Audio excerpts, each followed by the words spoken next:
আসসালামু আলাইকুম রহমতুল্লাহি ওবারাকাতু। প্রথম কথা হচ্ছে জীবন তো দুইটা, একটা হলো দুনিয়া আর একটা হলো আখেরাত। দুনিয়াটা খুবই সংক্ষিপ্ত, এর কোনো বিশ্বাস নাই। আসার পরে যে কখন ফেরত যাব কোনো নিশ্চয়তা নাই। আসার সিরিয়াল আছে কিন্তু যাওয়ার কোনো সিরিয়াল নাই, যে কোনো সময় চলে যেতে পারে। সেই জন্য আমাদেরকে খেয়াল রাখতে হবে যে আসলে আখেরাতটাই হচ্ছে আমাদের জায়গা, থাকার জায়গা, বসবাস করার জায়গা, আরাম করার জায়গা। আসলে প্রকৃত জায়গা হচ্ছে আখেরাত। 2 নম্বর হলো কোরআন এবং হাদিস সমানভাবে যদি আমরা না বুঝি তাহলে ইসলামকে পরিপূর্ণভাবে বোঝা যাবে না। কেউ যদি শুধু কোরআনের উপরেই চিন্তা করে, হাদিসকে গুরুত্ব না দেয়, ইসলাম সম্পর্কে সঠিক ধারণা নিতে পারবে না। আর প্রথম কথা হচ্ছে পৃথিবীতে মানুষ দুনিয়াতে আসার পরে যদি জীবনটাকে দুনিয়ামুখী করে ফেলে, আখেরাতকে ভুলে যায়, তাহলে সে দুনিয়াতেও ঠকবে আর আখেরাতে তো মারাত্মকভাবে ঠকবে। আর যদি কেউ দুনিয়াতে আসার পরে সে মনে করে যে এটা থাকার জায়গা নয়, আমাকে আসল জায়গায় আখেরাতে ফিরে যেতে হবে, এই মানসিকতা নিয়ে কাজ করে, তাহলে সে দুনিয়াতেও লাভবান হবে, আখেরাতেও লাভবান হবে। কথা কি বুঝতে পারা যাচ্ছে? জি আলহামদুলিল্লাহ।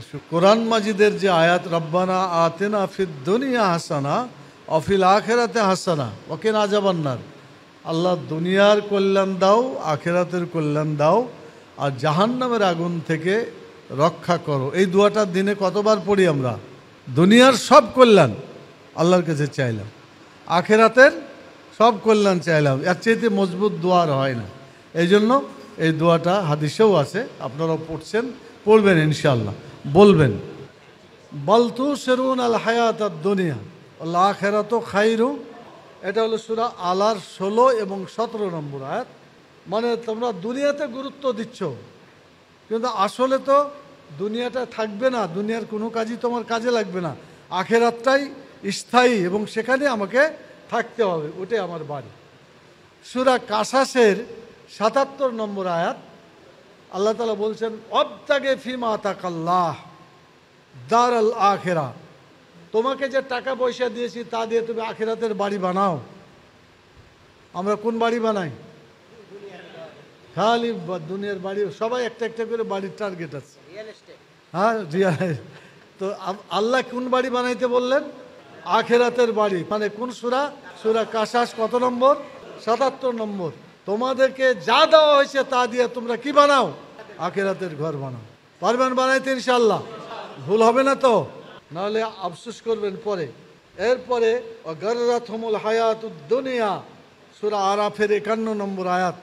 দুনিয়ার জীবন তোমাদেরকে ধোঁকা দিচ্ছে, খালি খালি ধোঁকা দেয়, বলে যে এটা করো ওইটা করো, মানে বিভিন্ন ধান্দা মনের মধ্যে আসে, এগুলো সব ধোঁকাবাজি।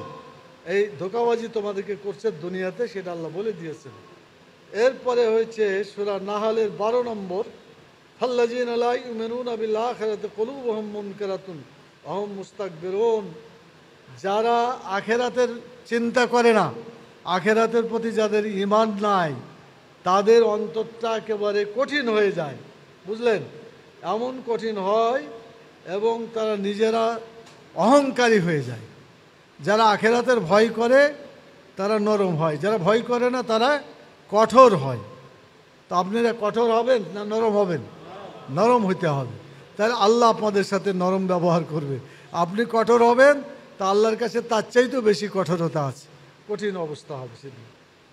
আল্লাহ তাআলা বলবেন যে আমার পৃথিবী কি চওড়া ছিল না? যেমন আপনারা ঢাকাতে পারলেন না, এখানে রূপগঞ্জে এসে চলে আসছেন, তো জায়গা তো একটা পাওয়া গেছে। আল্লাহ রসুল মক্কাতে পারে নাই, কোথায় পেরেছে? ব্যাপারটা তাই, যেখানেই হোক দুনিয়া অনেক প্রশস্ত, কাজ বন্ধ থাকবে না, থাকতে পারে না। আপনি এ জায়গায় কাজ করতে না পারলে পাশের জায়গায় করেন, যেখানে হোক কাজ করতে হবে, বাদ দেওয়া যাবে না। আখেরাতের প্রস্তুতি এগুলো কাজে লাগবে আপনাদের। সূরা রোমের 55 নম্বর আয়াতে আল্লাহ তাআলা বলছেন, এটা এখানেও আখেরাতের প্রস্তুতি সম্পর্কে কয়েকটা বলা হয়েছে। সূরা ইব্রাহিমের 50 নম্বর আয়াত, যে যারা জাহান্নামে যাবে তাদের জামাটা কেমন হবে? মুকাররিনা ফিল আসফাদ, তাদেরকে বান্ধা হবে শিং মানে দিয়ে, শিকলি দিয়ে, চেন দিয়ে। জাহান্নামীদেরকে কি দিয়ে বাঁধবে? শিকল দিয়ে বাঁধবে। আসফাদ মানে হলো শিকল। সারাবিলহুম মিন কাতেরান, তাদের জামাটা হবে আলকাতরা, গন্ধক। চিনেন আলকাতরা গন্ধক? চিনেন না? এইটা জামা হবে কাদের? জাহান্নামীদের। অতএব এখন থেকে সিরিয়াস হতে হবে, আখিরাতের প্রস্তুতি নিতে হবে, যাতে জাহান্নামে যাইতে না হয়, জান্নাতে যাতে যাওয়া যায়। সূরা ইসরার 72 নম্বর, বানী ইসরাইলের 72। ওমান কানা ফি হাজিহি আমা, ওমান কানা ফি হাজিহি আমা, যে ব্যক্তি দুনিয়াতে কানা থাকবে, অন্ধ থাকবে, ফাহুয়া ফিল আখিরাতে আমা, সে আখিরাতেও কানা হবে। তার মানে কোরআন যারা দুনিয়াতে দেখলো না, কানা হয়ে থাকলো, আখিরাতেও তারা কানা হয়ে থাকবে। ওই যে আগের আয়াতটায় মিলে যায়। আগের আয়াতে বলা হলো না যে কোরআন থেকে দূরে থাকলে কি হইতে হবে? কাল কিয়ামতে অন্ধ হয়ে উঠতে। সেটার সাথে এটা মিল আছে। ওমান কানা ফি হাজিহি আমা, যারা এই দুনিয়া থেকে অন্ধ থাকলো, ফাহুয়া ফিল আখিরাতে আমা, সে আখিরাতেও অন্ধ থাকবে। সূরা ফুরকানের 27-28 দুটো আছে। ওয়াইয়াউমা ইয়াআজ্জু যালিমু আলা ইয়াদাইহি ইয়াকুলু ইয়া লাইতানি ইত্তাখাযতু মা'আর রাসূলি সাবিলা ইয়া ওয়াইলাতা লাম আত্তাখিয ফুলানান খালিলা। কিয়ামতের দিনে মানুষ আফসোস করবে, তারা হাত কামড়াবে। ইয়া আদ্দুদ জালেম, জালেমরা নিজের হাত কামড়াবে। দেখছেন কোনো মানুষকে নিজের হাত নিজে কামড়াইতে? দেখেন নাই? পাগল টাগলে কামড়ায়, সেদিন ওরকমই পাগলামি করবে, হাত কামড়াবে আর বললে করলাম কি দুনিয়াতে, ইয়া লাইতানি তাখাযতু মা রাসূলি সাবিলা, আমি যদি রসুলের পথে থাকতাম তাহলে তো আমি বেঁচে যেতাম, ওই ফালতু লোকদের দলের সাথে থেকে আমি তো শেষ হয়ে গেলাম। এই কথাই বলবে সে। ইয়া ওয়াইলাতা লাম আত্তাখিয ফুলানান খালিলা, হায় হায়, আমি যদি অমুক লোককে বন্ধু হিসাবে গ্রহণ না করতাম। কথা বুঝছেন তো? যারা অন্য দল করে বা অন্য আজে বাজে লোককে বন্ধু বানায়, তাদের ব্যাপারে সাবধান করে দেওয়া হয়েছে। এটাই আখিরাতের প্রস্তুতি হইতে হবে। সূরা তারেক, ইয়াউমা তুবলাস সারায়ের, এটা হচ্ছে 9 নম্বর আয়াত। ও সামাই ওয়াত তারেকের 9 নম্বর, যে সেদিন আল্লাহ তাআলা সব গোপনকে কি করবে? ফাঁক করে দেবেন, সব মানে খুলে ফেলবেন, কোনো গোপন থাকবে না। আমরা যত গোপন করি আল্লাহ তাআলার কাছে কোনোটাই গোপন থাকবে না। সূরা কাহাফের 49 নম্বর আয়াতে, ওয়াবুজিয়াল কিতাব ফাতারাল মুজরিমিনা মুশফিকিনা ফিহি ওয়া ইয়াকুলুনা মা লিহাযাল কিতাব লা ইগাদিরু সাগীরাতান ওয়ালা কাবীরাতান ইল্লা আহসাহা। সূরা কাহাফ তো আপনারা পড়েন শুক্রবারের দিন, কে কে পড়েন? হাত ওঠান তো। পড়বেন, এখন যে পড়বেন, কানা দাজ্জালের হাত থেকে যে কোনো সময় পড়া যায়। সূর্য ডুবলেই মানে আরবি মাস শুরু, আবার সূর্য ডুবলেই শেষ। তার মানে মাগরিব থেকে শুরু, পরের মাগরিব পর্যন্ত 24 ঘন্টা পড়বেন। তাহলে কানা দাজ্জালের অত্যাচার থেকে, জুলুম থেকে, ফিতনা থেকে বাঁচা যাবে। এটা কাহাফের 49 নম্বর আয়াতে সেদিন বলবে যে আল্লাহ কি দেখলাম এই কিতাব, আমার যে আমলনামা, এই আমলনামার মধ্যে যা পাইলাম, মুশফিকিনা ফি, ভয় পেয়ে যাবে। ওয়া ইয়াকুলুনা মা লিহাযাল কিতাব, কি ধরনের আশ্চর্য একটা আমলনামা কিতাব, লা ইগাদিরু সাগীরাতান ওয়ালা কাবীরা, ছোট জিনিসও ছাড়া হয় নাই, বড় জিনিসও ছাড়া হয় নাই, ছোট বড় সব জিনিস লেখা আছে। ইল্লা আহসাহা, রেকর্ড করা আছে। আমরা কি বাঁচতে পারবো? কোনোটাকে আমরা যদি ফাঁকি দিই বাঁচতে পারবো? বাঁচতে পারার কোনো কথা নাই। সূরা কাহাফের 49 নম্বর আয়াতে বলে দিলেন আল্লাহ তাআলা সব কিছু রেকর্ড করে রাখেন, ছোট হোক বড় হোক, বাঁচার উপায় নেই। তাবরানি এবং ইমাম গাজ্জালির একটা কোটেশন করে শেষ করে দিই। সেদিন বাপ মাও সন্তানের উপর খেপে গিয়ে বলবে যে আমার অধিকার তুমি দাওনি, অধিকার আদায় করো। বললো যে আমি আপনার সন্তান, আমাকে একটু দয়া করবেন না, যে আজকে কোনো দয়া টয়া নাই। আখেরাতে বাপও বেটাকে চিনবে না, বেটাও বাপকে চিনবে না। মনে থাকবে, বাপ বেটার জন্য এত পাগল হওয়া কোনো দরকার নাই, কোরআন হাদিসের জন্য পাগল হইতে হবে। এবং কোরআন হাদিস অনুযায়ী তাদের হক আদায় করতে হবে। আর ইমাম গাজ্জালি মুকাশাতুল কলুব একটা ঘটনা বলছে। ঘটনাটা হলো এই, দুজন লোক বন্ধু ছিল, ইমাম গাজ্জালির কথা, দুজন লোক খুব বন্ধু ছিল, তো খুব লেনদেন করতো, টাকা নিত দিত, কোনো ঠিক ঠিকানা নাই।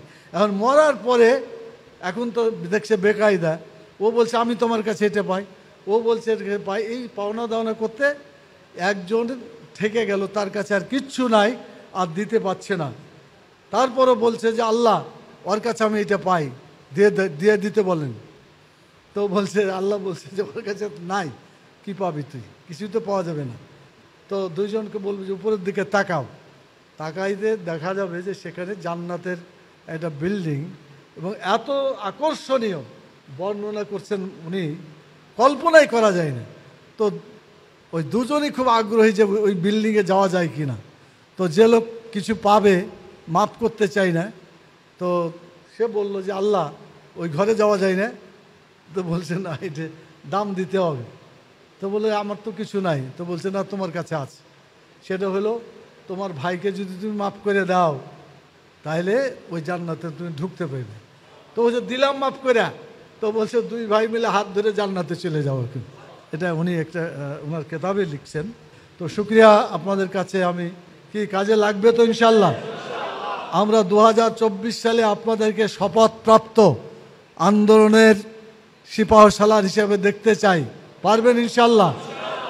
এখনো 6 মাস বাকি আছে, এখনো 6 মাস বাকি আছে। পারবেন ইনশাল্লাহ? দাঁড়িয়ে যান, বলেন যে পারবো ইনশাল্লাহ। তাহলে আগামী দিনে ঢাকা দক্ষিণের জনশক্তি ইনশাল্লাহ অনেক গুণ বেড়ে যাবে ইনশাআল্লাহ। আল্লাহ তাআলা আপনাদেরকে আমাদেরকে কবুল করুন। আল্লাহ তাআলা আমাদের গুনাহ খাতাকে মাফ করে দিন। আল্লাহ তাআলা কাল কিয়ামতে আমাদের গুনাহগুলোতে নেকিতে পরিণত করে একই সাথে জান্নাতুল ফেরদাউসে যাওয়ার তৌফিক দান করুন। ওমা তৌফিক ইল্লা বিল্লাহ। সুবহানাকা আল্লাহুম্মা ওয়া বিহামদিকা আশহাদু আল্লা ইলাহা ইল্লা আনতা আস্তাগফিরুকা ওয়া আতুবু ইলাইকা।